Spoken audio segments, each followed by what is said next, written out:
18 जुलाई को 26 विपक्षी दलों ने विपक्षी एकता की खातिर इंडिया नाम का गठबंधन बनाया ताकि 2024 के लोकसभा चुनाव में सत्ताधारी बीजेपी को मात दी जा सके।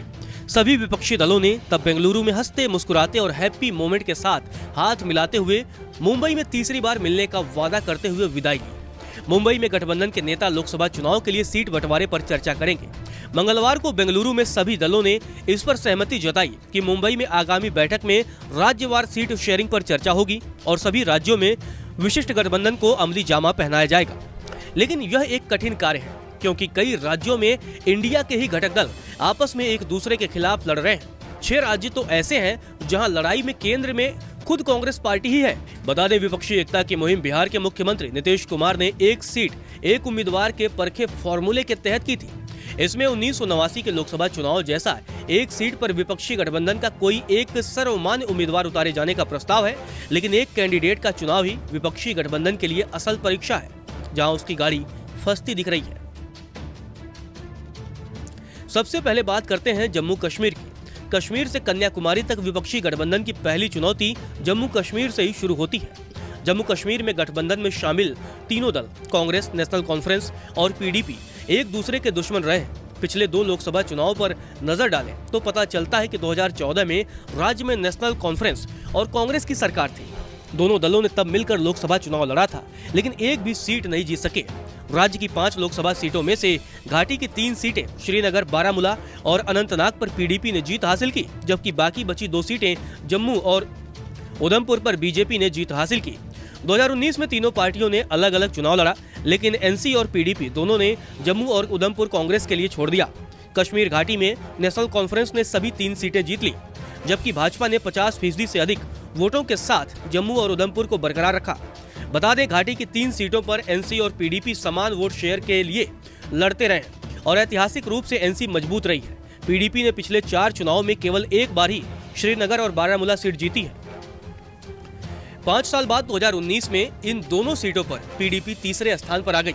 अनंतनाग में एनसी और पीडीपी बारी बारी से जीतती रही हैं। कोई भी सीट नहीं जीतने के बावजूद कांग्रेस को राज्य में 26% वोट शेयर मिला है।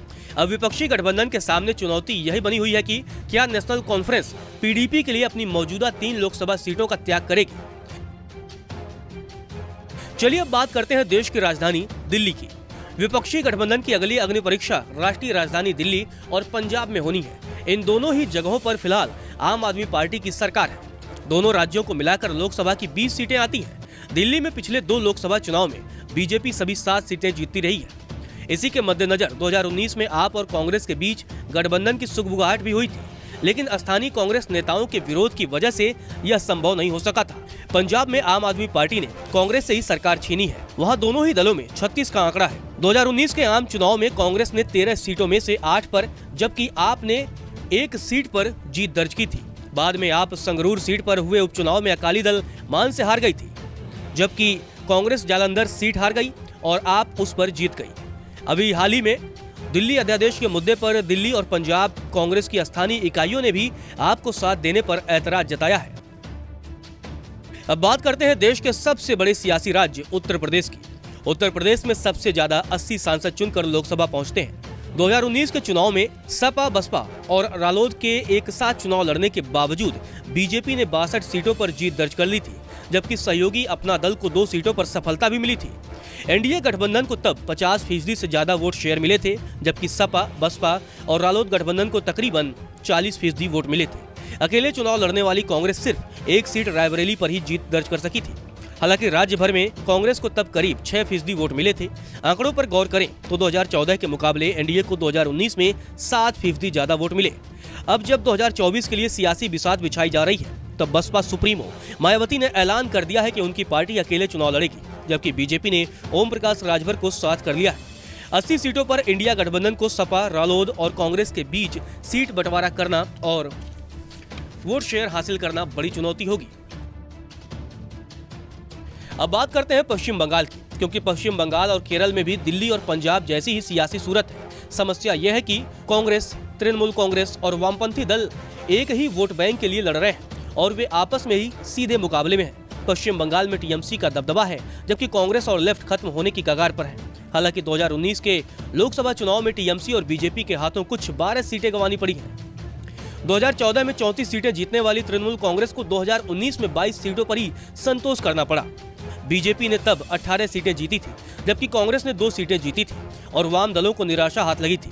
कांग्रेस और वाम दल पश्चिम बंगाल में 2 विधानसभा चुनाव एक साथ लड़ चुके हैं और 2019 के लिए गठबंधन बनाने पर भी कोशिश कर रहे हैं। वाम नेता कहते रहे कि टीएमसी के खिलाफ कांग्रेस और लेफ्ट लड़ने जा रहे हैं। इसी तरह केरल में यूपीए यानी कांग्रेस की अगुवाई वाला गठबंधन ने 2019 में 20 में से 19 लोकसभा सीटें जीती थी और लेफ्ट केवल 1 सीट ही जीत सका था। ऐसे में न तो कांग्रेस और न ही वामपंथी राज्य में गठबंधन करना चाहेंगे।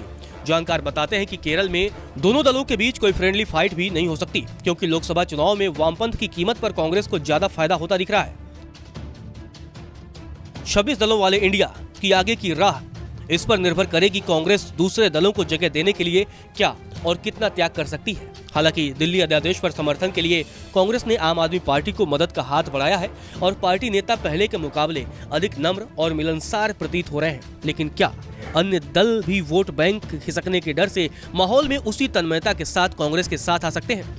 अगर हाँ, तो इन पार्टियों को अपना इतिहास गलत साबित करना होगा। नमस्कार, मैं हूं मानक गुप्ता।